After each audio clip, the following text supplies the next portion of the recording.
aalis kami, mamasyal kami dito sa Global City kasi ngayon lang kami lugar ng oras. So, tingnan na lang natin kung anong makikita namin doon sa loob. Lalabas tayo, pupunta tayo Mitsukoshi Mall. At saka, mamayang gabi sa Uptown naman. So, katabi lang namin, nasa gitna kami. Yung Park Suites. Sa left side namin is yung Mitsukoshi, sa right side namin is yung Uptown. So, doon muna tayo sa kabila. We're on our way to Mitsukoshi. So, from yung building, meron naman siyang walkway sa gilid na covered. Naulan ngayon, naambon. So, tapos tatawid lang tayo. Ito na yung Mitsukoshi. Ayan. Tatawid muna kami. Kumuha kami ng umbrella kasi it's raining.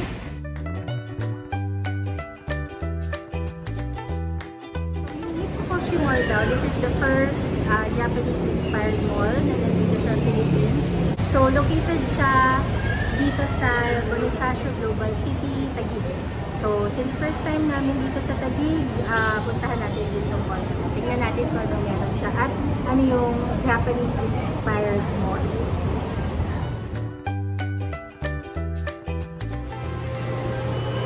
Ohayou gozaimasu. Irashaimase.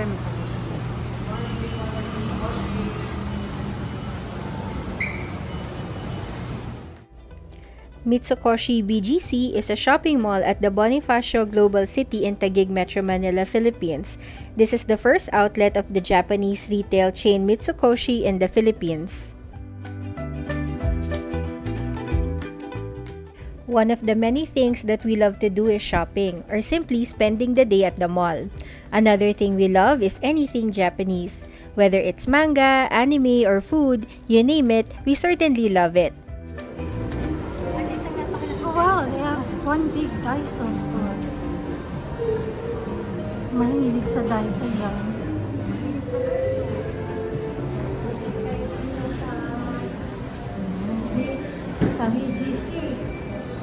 Right next to it is Fully Booked. So mahilig sa books.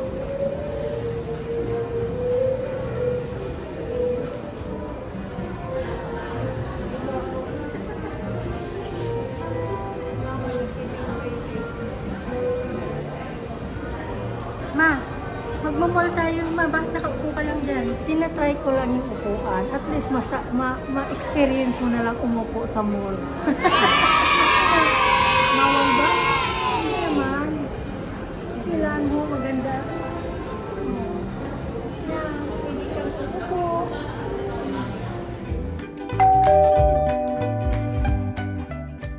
Thank you nga pala sa lahat ng nanonood ng videos ng Traveling Lola. If you like our video, don't forget to subscribe to our channel to help our channel grow. You can also share our videos to your family and friends if they like food and travel videos, especially if they travel with senior citizens. Oops, anong nakikita natin? Oy, Lola, nagtitingin ka na naman ng isha-shopping ah. So it's definitely exciting to see the first ever Japanese-inspired mall that recently opened in the country. So nagpunta kami ng Mitsukoshi Mall in BGC to soak ourselves in everything Japanese, from the interiors, to the shops, to the food court. Hinahanda na rin namin si Mami para sa future Japan travel. Say hi! Nag-vlog kasi ako. Mamaya dadaan kami palang video. Located in the basement floor, you'll find Mitsukoshi Fresh, a grocery section with authentic Japanese products such as coffee, meat, and fish. What's cool about this section is that it has deli and dining area located inside. Not only you can shop for groceries, but you can also dine and chill at many of their tables. Mitsukoshi Fresh is near the food court as well, so you can easily go from grocery shopping to grabbing a hefty meal at the food court. Different from your usual food court, the Itadaki food court resembles a food park more than a food court. So besides sa maraming tables and chairs dito, marami ring food na pwede mong itry tulad ng curry tonkatsu. At ang super authentic na mga maki, sushi, nigiri tulad ng store na to. Grabe guys, ang dami nakapila dito palagi. Pero nakakatakam Naalala nyo ba na nagpunta tayo sa Taiwan, kumain tayo sa Kura Sushi? Hindi nga lang to conveyor belt sushi, pero parang napaka-fresh ng mga sushi at maki at nigiri nila. At ang kagandahan nito, you can eat your snacks from the grocery section right away. Just go straight to the food court and have them there.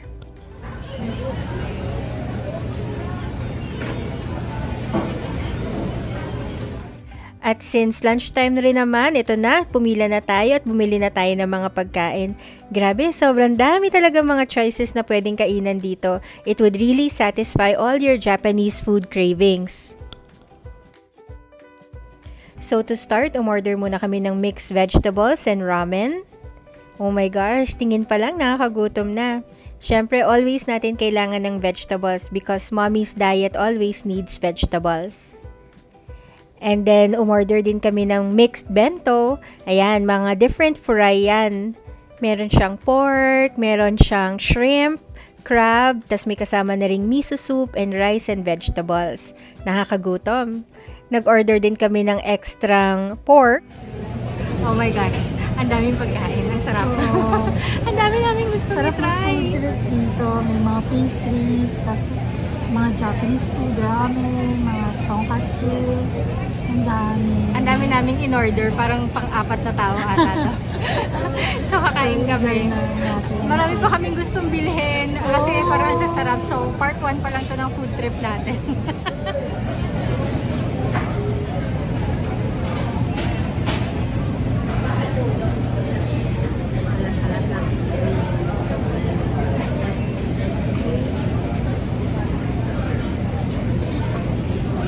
Naalatan ata medyo si Mommy dun sa ramen. Naku Mommy, simula pa lang yan. Madami ka pang choices. Madami pang Japanese food dito.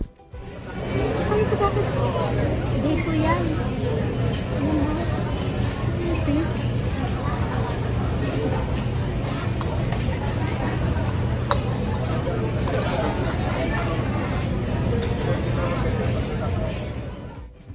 Kasama ang pag-food trip sa Japan sa bucket list ni Mommy, kaya naman sobrang dami naming in-order na pagkain dito para matry niya.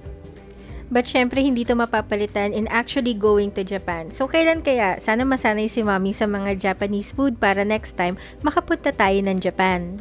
What about you guys? Ano yung mga favorite Japanese food nyo? Please comment down below para malaman din natin.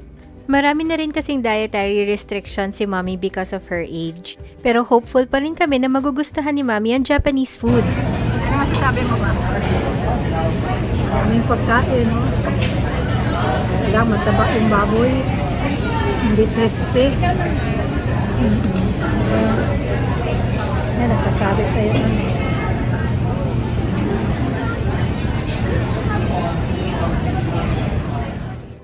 At di pa dito natatapos ang food trip namin, so binalikan namin yung Beard Papa's Cream Puff. Kanina pa namin siya tinitignan kasi guys, tingnan mo naman, napakasarap ng mga cream puffs nila. Tingin pa lang, matatakam ka na talaga.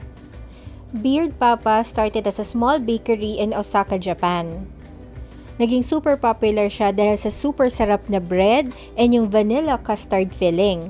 Kaya naman ngayon, madami na siyang branches in Japan, Australia, Canada, and US. Number 11 din. Gusto mo to? Yung salted caramel. Isa nito. We can truly say that Japanese cuisine is a work of art, and so are Japanese side dishes. They come with a variety of ingredients and tastes which are healthy and delicious.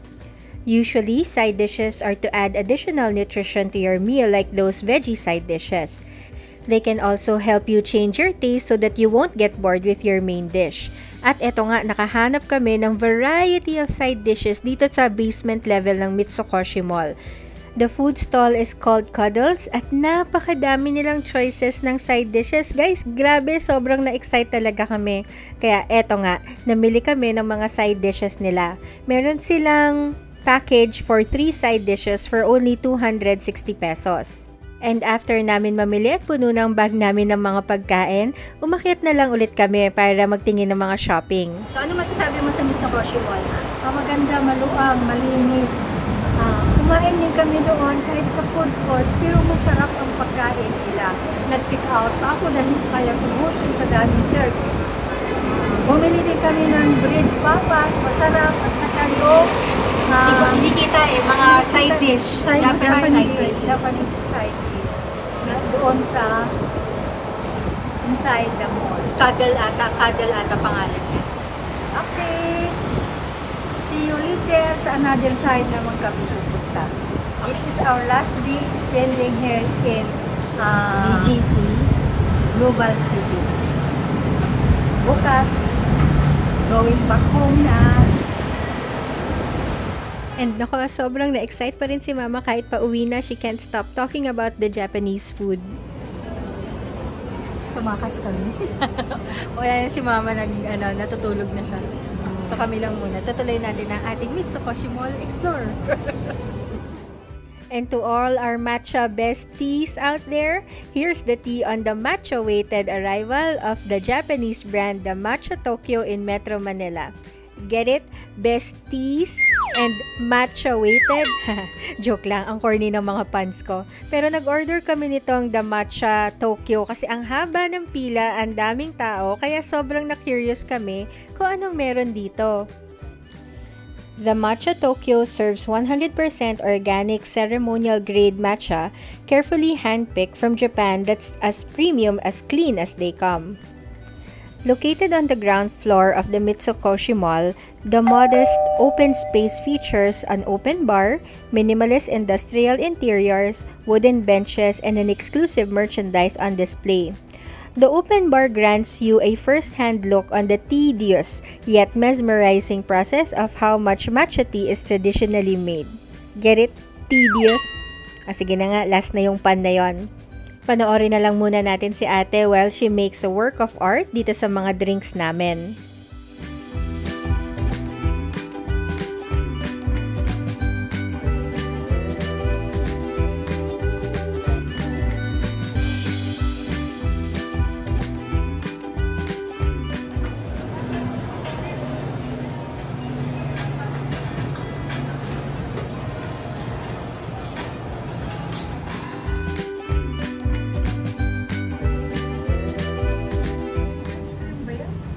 Hot chocolate latte Latte? or soft ice cream or something.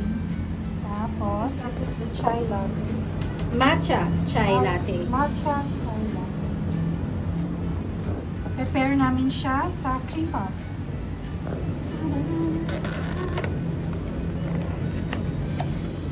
Wow! Itadakimasu. Teka lang ah. Lasa siyang green tea. Itong Hochika? Hochika? Pero hindi green yung pinakain ko. Pero lasa siyang green tea. So, iinamin naman natin to. It's yung matcha chai latte. So, imimix ata ito muna. Ganda lang siya tignan eh, di ba? Mix muna natin. Bamboo straw yung gamit nila. Bakit? Okay. So, hinalo ko muna siya. Tignan natin.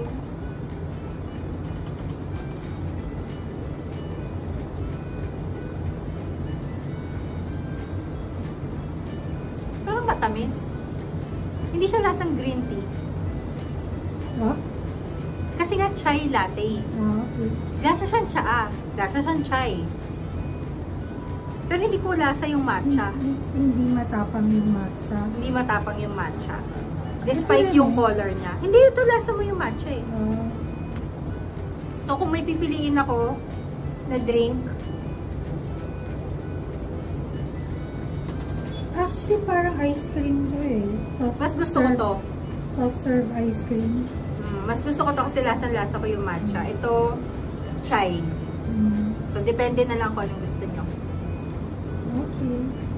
Does it go well with the cream puff? Subukan natin.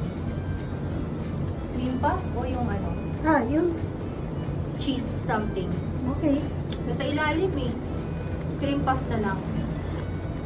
Weird Papa, Here, Papa na cream puff eclair with vanilla filling.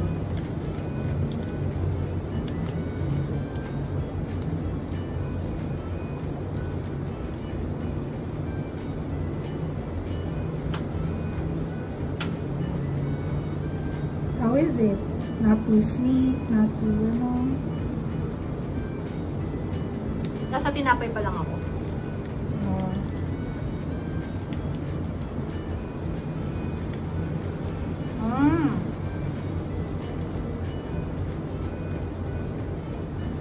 Masarap yung vanilla niya. Masarap din yung tinapay niya. Bagay siya sa drink? Hindi. Hindi. Hindi. Just go with a regular tea. Like, if you want green tea, hindi green tea. Regular tea.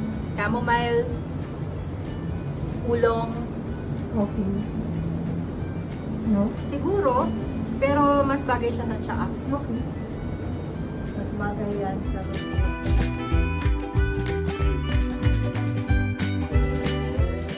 Dito na muna natin tatapusin ang vlog natin. Itutuloy natin ang pag-explore sa BGC sa next vlog natin. So if you like food and travel videos, make sure to subscribe to our channel. You can also hit the notification bell icon so you're notified pag meron tayong bagong upload sa channel namin. Thank you for watching our video. Till our next video. Bye-bye!